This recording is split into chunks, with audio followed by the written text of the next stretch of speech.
Hello, everybody. Welcome back to PinkUn Channels, and I'm delighted to be joined by Elliott Bennett, of course, a familiar face to every Norwich City fan out there, I'm sure. Elliott, really nice to see you. Thank you for taking some time on what is quite a chilly Friday morning as we're Yeah. recording this. How are things with you? It's lovely to see you.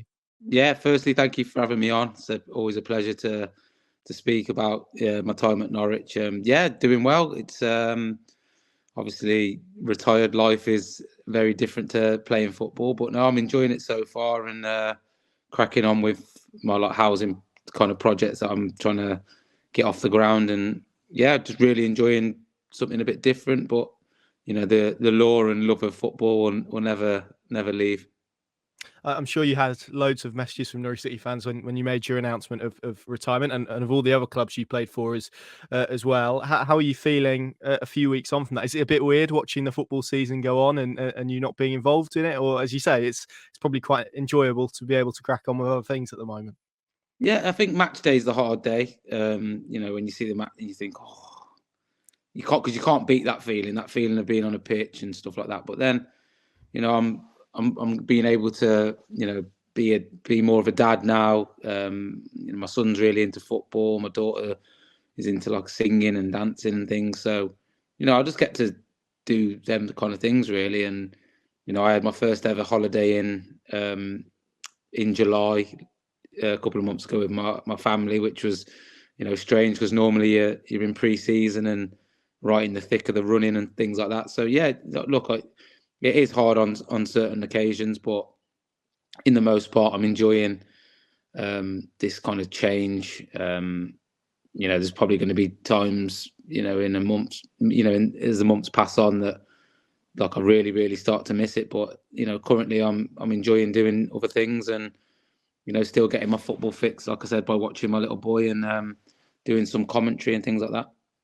Yeah, it's whenever you speak to certainly recently retired footballers, they speak about the transition and how difficult that can be to go from dressing room and being around lots of people every day to then not having that. So, is this something that you've prepared for when you were playing? How do you sort of look ahead to this period? So, like you say, hopefully in a couple of months' time, you're not in that stage where you begin to miss it or start to, Yeah. you know, feel a bit lonely without it and that sort of thing. Yeah, like I kind of was planning for it anyway. To be honest, you just get a feeling, when it's the right time. I think the fact that it was my 600th game on the last game of the season at Shrewsbury, the place I was born. I think sometimes things are written out for you, really, and I didn't want to ever be that footballer that just keeps playing. People say, "Oh, his legs are gone," and I didn't want that. Or an injury, and then you have to retire. I wanted to go out on my own terms, and I'm really, pleased and proud of the career that I was lucky enough to have. So yeah, no, like I'm adjusting all right. To be honest, I've been going down on the building site helping the lads out. So I get my kind of fix of other people and the banter and things like that, which is very similar to the dressing room, just without the kicking the ball bit, which I'll never not miss that. I'm sure you'll see me rocking up on some five-a-side pitches somewhere, just having a kick around. But yeah, look, that was a chapter in my life that I've been very lucky enough to live through. It was a dream of mine. Now it's time to kind of mark two, the next chapter, if you like. Just try and do something a bit different and try and make a success of it. Yeah, I thought it was really interesting what you said there about doing it on your own terms, because there's lots of footballers that aren't that fortunate. So, like, as you said, to bookend it, 600th game at the your the club where you were born in the place that you were born. As you said, that feels like a really apt ending for your story, doesn't it? Which I'm sure was in your mind. But doing it on your own terms, that must have been really pleasing for you as well, because so many footballers aren't as fortunate as that. 100%. Obviously I've had a couple of injuries during my career.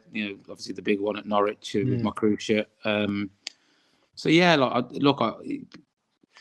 some people don't get that, that option. I was able to prepare for it.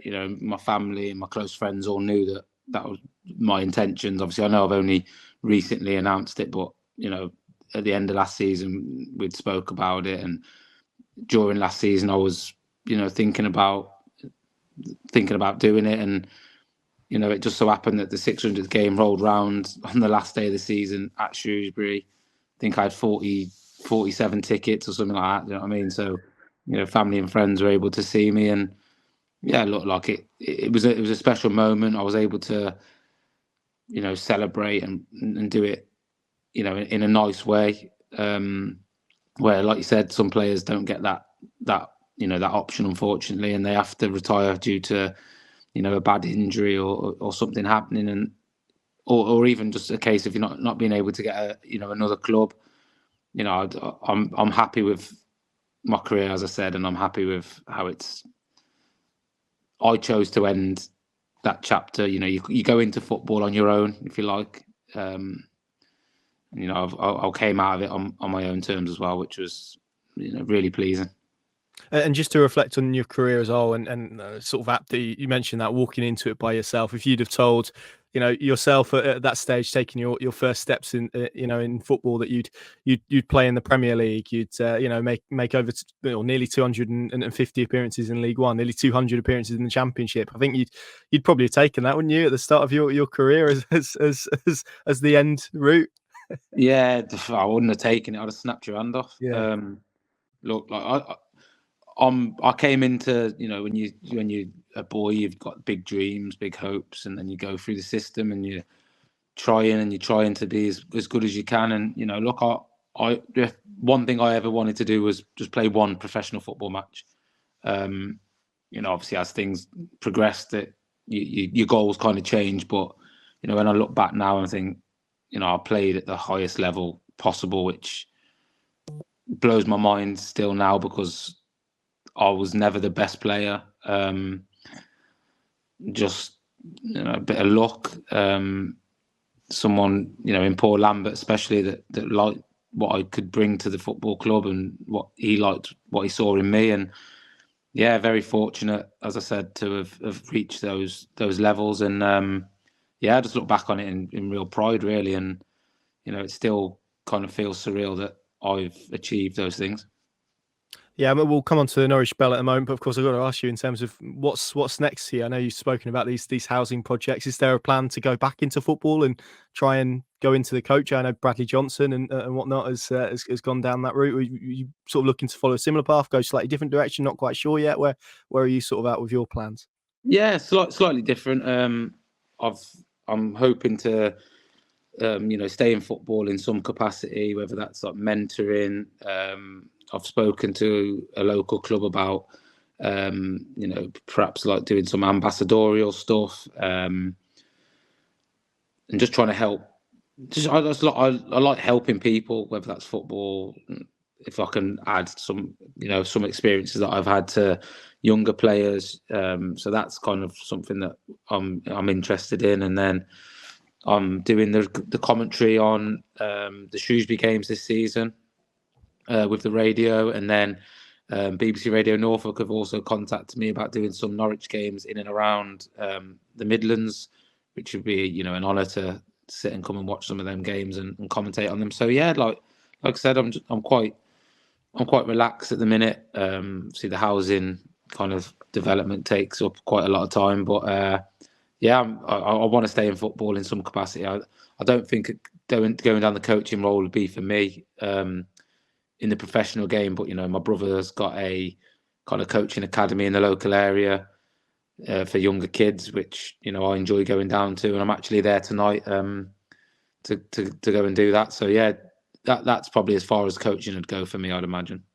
Oh, lovely! Yeah, and it's different for every player, isn't it? Once they call time. So no, that sounds lovely, and I know Norwich fans will be absolutely delighted to you on Radio North, because you have been before as well. So Yeah, that'll be that'll be good. Let's reflect then on your time at Norwich. I mean, even now, I think, and we're what, just over 10 years on from when you joined the club. But being I know it's gone so quickly, but you know, even your journey, I think, is interesting, because you were at Brighton in League One at that stage. To take the jump from League One into the Premier League, that must have been quite something, because it's certainly not a route you see so much of now. I know Norwich did it with a couple of other players, but when that opportunity presented itself, I mean, what was your feelings at that point? Because it's a massive step.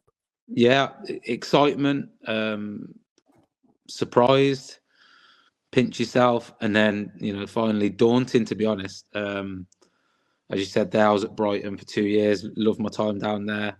We won the league in League One to go into the Championship, and then I'd never played one Championship football match, and all of a sudden I'm rocking up at the beautiful stadium in the background that we can see there to sign for a Premier League team, which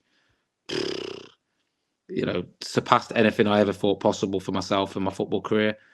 I was walking into a dressing room of winners as well, really, because although the group hadn't played in the Premier League, or none of the players in the group had played in the Premier League, they'd all just been promoted out of the Championship. A lot of them had promoted, back to back from League One as well. So, yeah, it was crazy time, but one that I was, really, really grateful for, and I'll be forever grateful to, to Paul Lambert, to Delia Smith, the owners at the football club for, making my dreams come true.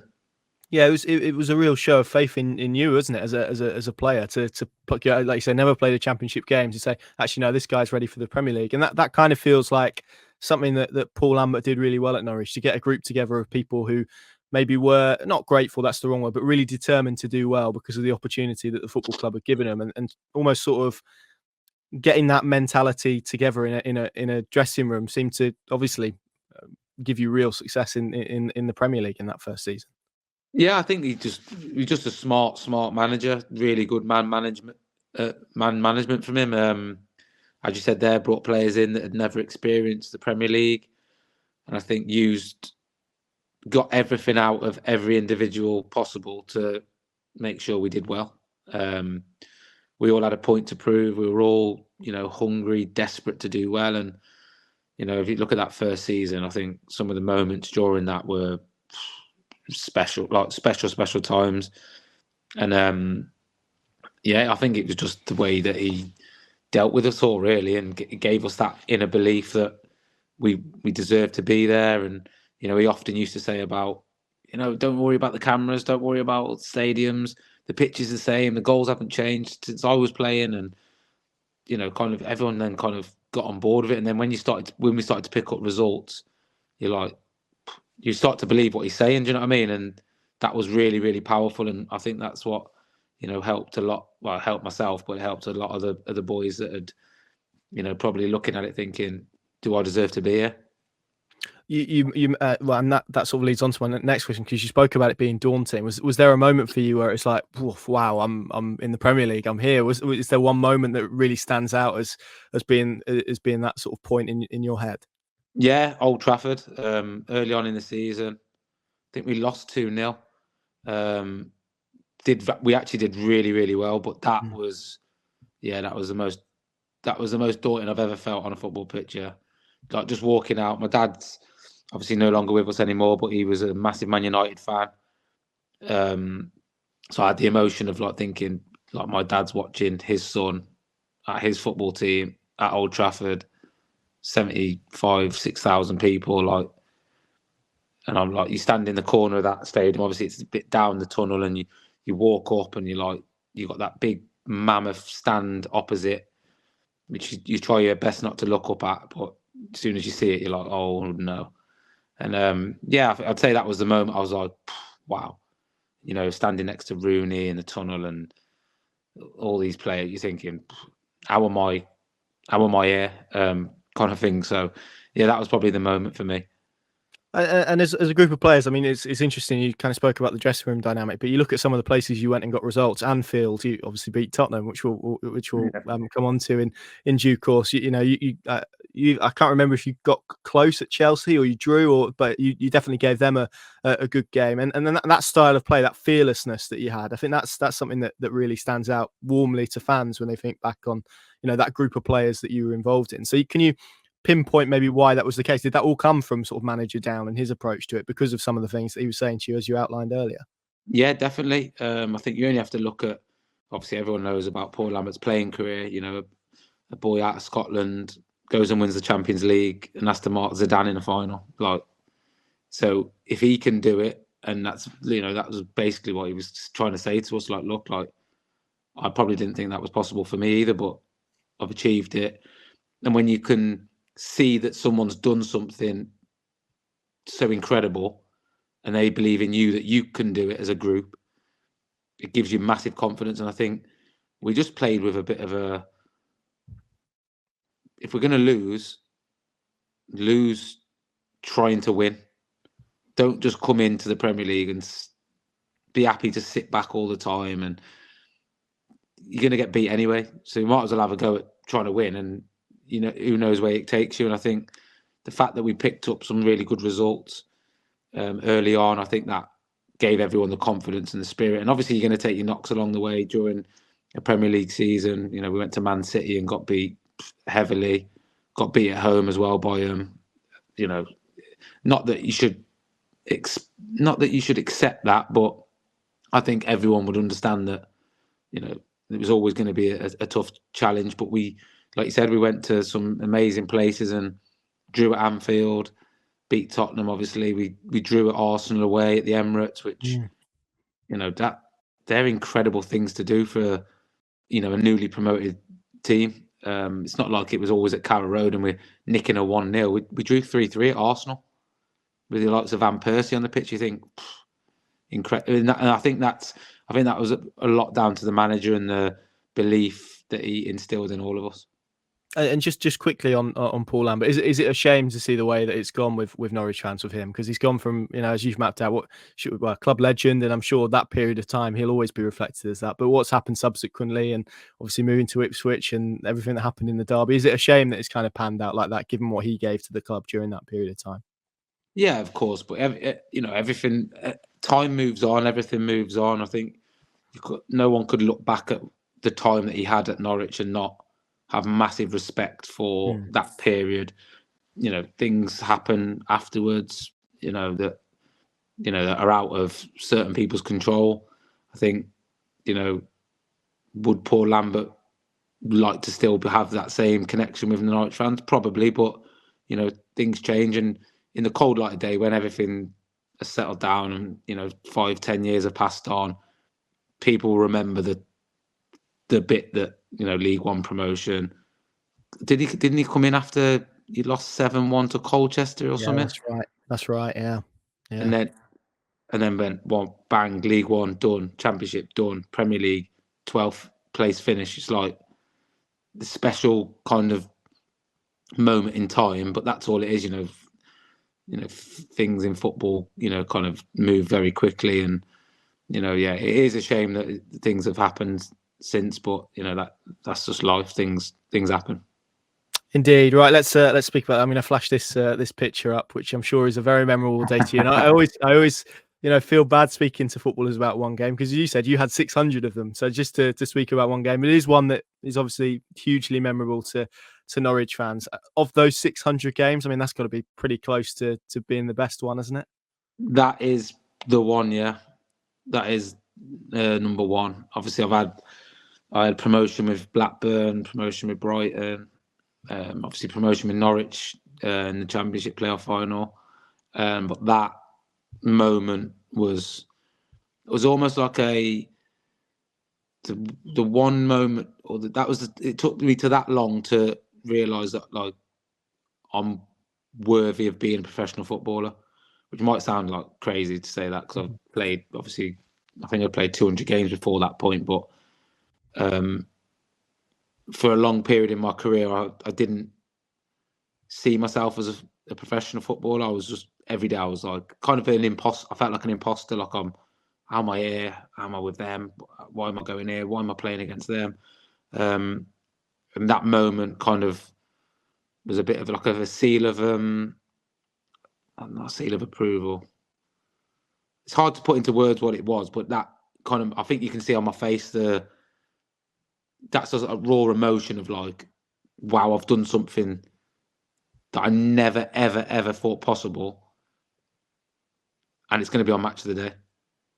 Like a programme that I'd grown up watching. Obviously you can't record it, but you used to get up in the morning early to watch. You could be in bed, and I was thinking, like, I'm going to be on Match of the Day. And my dad texted me after that game and just said, like, you've done it, son. Like, and then for me, from there, I was like, pfft. So that's probably the game, just because it was a big moment in my career. And obviously it turned out to be a winner, which is always nice. That goal wouldn't have meant as much if we'd have, got beat 5-1. But the fact that we won was a special, special day. Yeah, and it's often you speak to footballers about moments like that where they're so memorable and they really stand out. And sometimes it's, they can recall it kick by kick and they can remember everything that went through their heads. And sometimes it was just a blur. So which one of it is for you? Can you remember lining up the shot and thinking about it, or is it just did it just sort of pass you by almost? Yeah, I'll be honest. I think when I picked the ball up, I didn't really have the intention of shooting. The space just opened up, and then from that moment, I turned. I can't even say I remember it. I'm completely honest. I can't remember what was going through my mind, what I was thinking. I can't remember. I just the emotion afterwards, really. Just going to celebrate that end as well. It helped that it was at the Norwich end. So, I look back now and it's incredible, like an incredible moment. And as a group more broadly, you mentioned about the approach, but the fact you're able to stay, I know you stayed in the Premier League the year after as well, but you look at how much Norwich, and I guess not just Norwich, newly promoted teams have struggled since. Is there not a secret, that's too sort of deep, but is there a thing that you can pinpoint that as to why as a group and as a team you were able to almost crack that code on 2 occasions when the club and other clubs have found it so difficult to do that? Is it just the gap now in the modern game has got a little bit bigger? Possibly, but I also think it's going there or having the courage of your kind of conviction to just throw yourself at it. Not me personally, because I don't think I've got that kind of attitude, but I feel like the club at that time with the manager, there was a massive feel-good factor around the place. League One promotion, Championship promotion, and it's kind of like if you're going to get relegated, at least have a go. At least make it exciting. When people turn up to the ground, they're thinking we could win today 3-2, or we could get beat 5-2. But do you know what? They're all good. They're going to try to win. I think so often now that obviously, listen, the gap is getting bigger. It's going to keep getting bigger. But I think the frustration comes for Norwich fans maybe, or fans of clubs of newly promoted teams, that I think all fans really want is to see their team have a good go. Do you know what I mean? When you used to play like in the FA Cup, you'd be in League One, you play a Premier League team, and everyone's like, "Oh, the magic of the FA Cup." Is it the magic of the FA Cup, or is it? Well, it is. Sorry, don't let me be disrespectful to the FA Cup, or is it just it's a one-off game? The manager, everyone around the club's like, "Let's just have a good go today." If you think that's kind of what we did for 38 games in a Premier League season, every game felt like an FA Cup game where we're the underdog. Go and have a go. And that's kind of how it felt. That's how it went. I think if you have to look at recent times, you look at Luton Town last season. I know ultimately they got relegated, but I think not that anyone would be happy to get relegated. No chance. But if you're going to get relegated, do it that way. Yeah. Do it. Do you know what I mean? Have a real good go at it. Right, good bash. No one was expecting to stay up anyway. You surprised a few people, and they almost done it.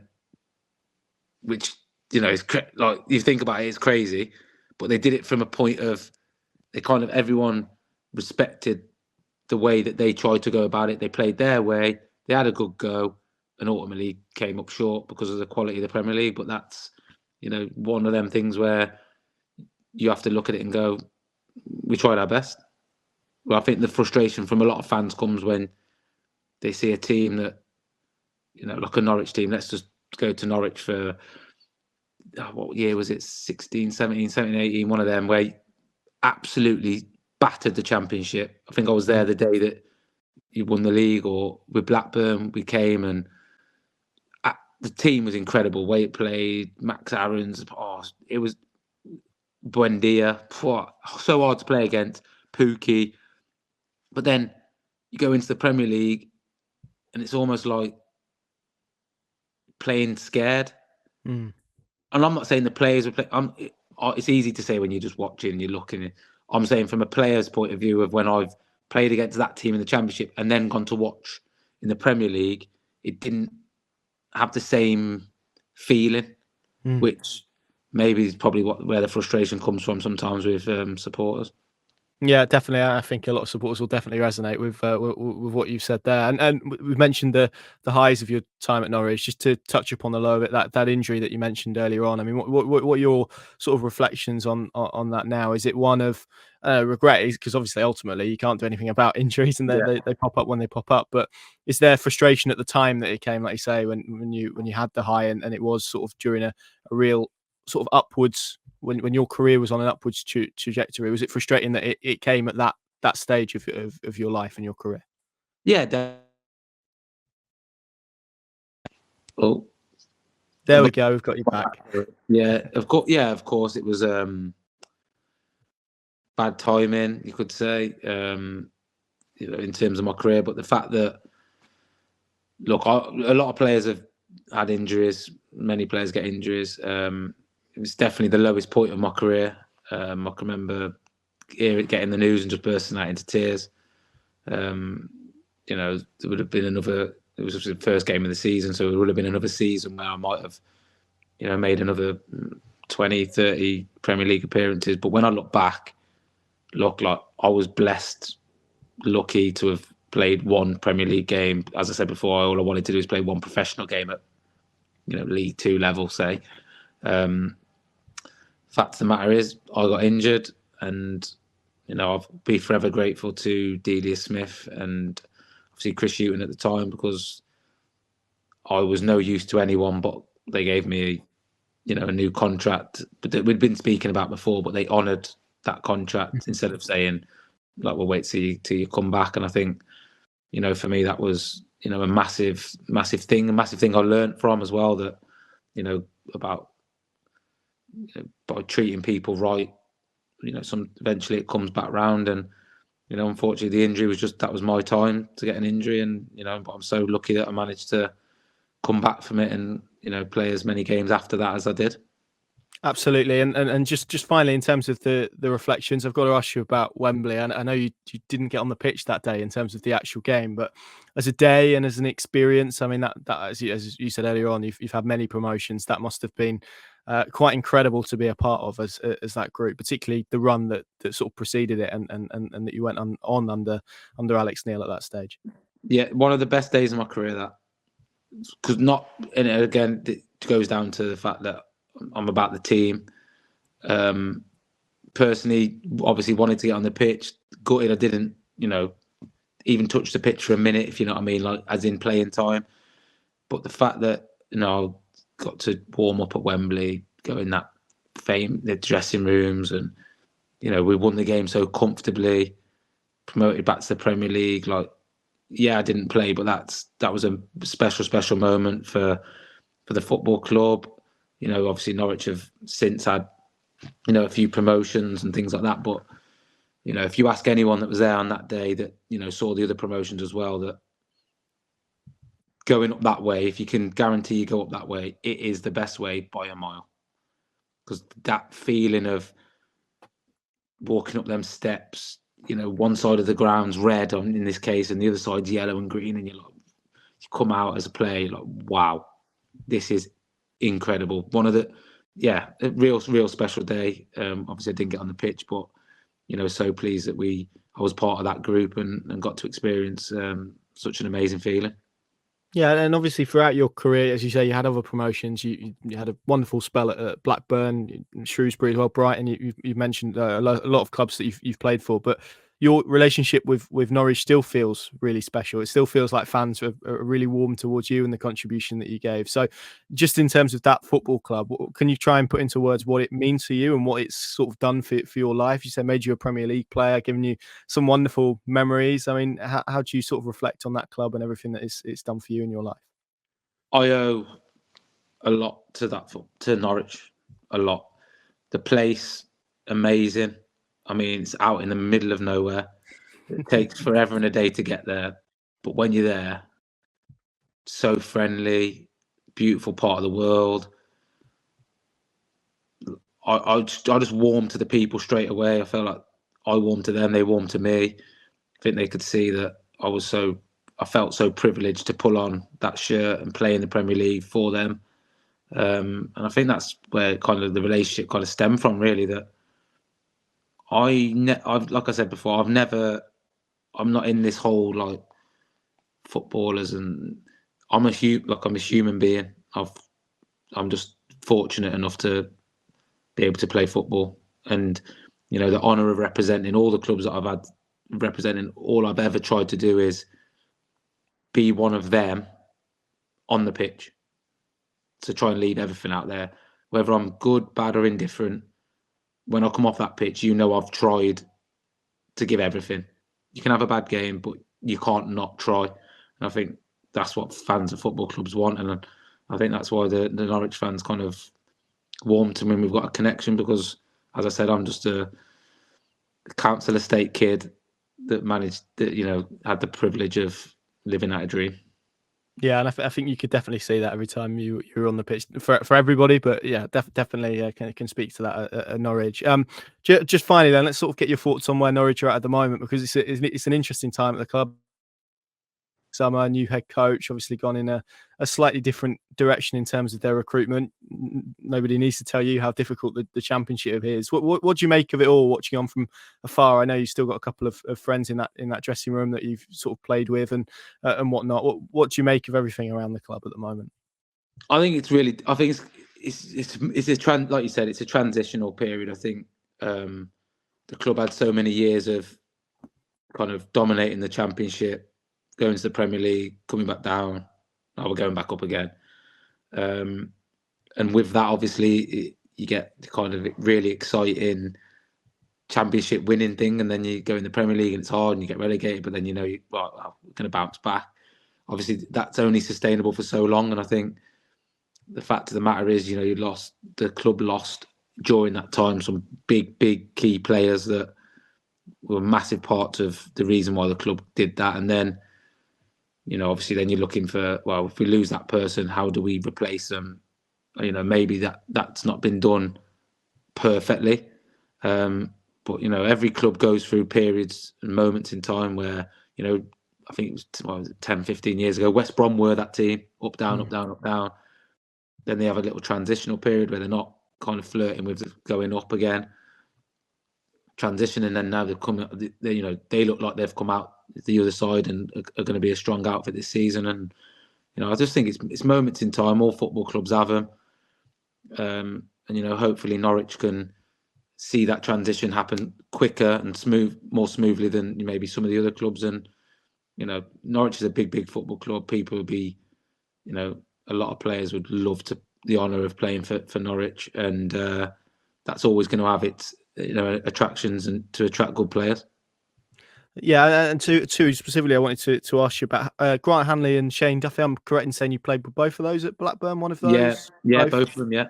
And obviously it's an interesting dynamic at the moment because they're two very experienced players in what is quite a young dressing room, and as a result, because the club are going in a slightly different direction, and obviously Grant's had a major injury and whatnot. I think there has been maybe some criticism towards both of those for their performance levels. I mean, just speak to us about how important experienced players are in general, but also those two guys as characters are. Being in a younger dressing room, as you say quite rightly, is one that's transitioning to something quite different. How important are figures like those two? I think everyone likes to have young, exciting players. I love watching them. I love seeing the next best thing coming up. But you have to have a core group of experienced players that know what the standards are. When I'm not saying that you can't, experienced players don't play bad. You can play bad. The standards are for the football club. That's in training, how you carry yourself, how you act around the place. And when you have bad times in games, they're the players. You need them players to make people feel like it's okay. Because if you get a bunch of young lads that all they've done is have, smoke blown up the proverbial, and then something goes wrong, how do they deal with it? If they've never done it, they've never had an experience of it, how do they deal with that? So I think experienced players are really, really important. And as you said there, them two I've got masses of experience, Premier League, Championship. Grant and Shane, both of them played at international level as well. So it'd be key for Norwich for them to have a positive influence on, like you said, a young group. Elliott, thank you so much for your time. Really enjoyed chatting to you. It's been nice to reminisce about your time at Norwich, and of course, good luck for everything in the future. And I think we'll all be looking forward to hearing you on Radio Norfolk again. I really appreciate it. Thank you for having me on. Thank you.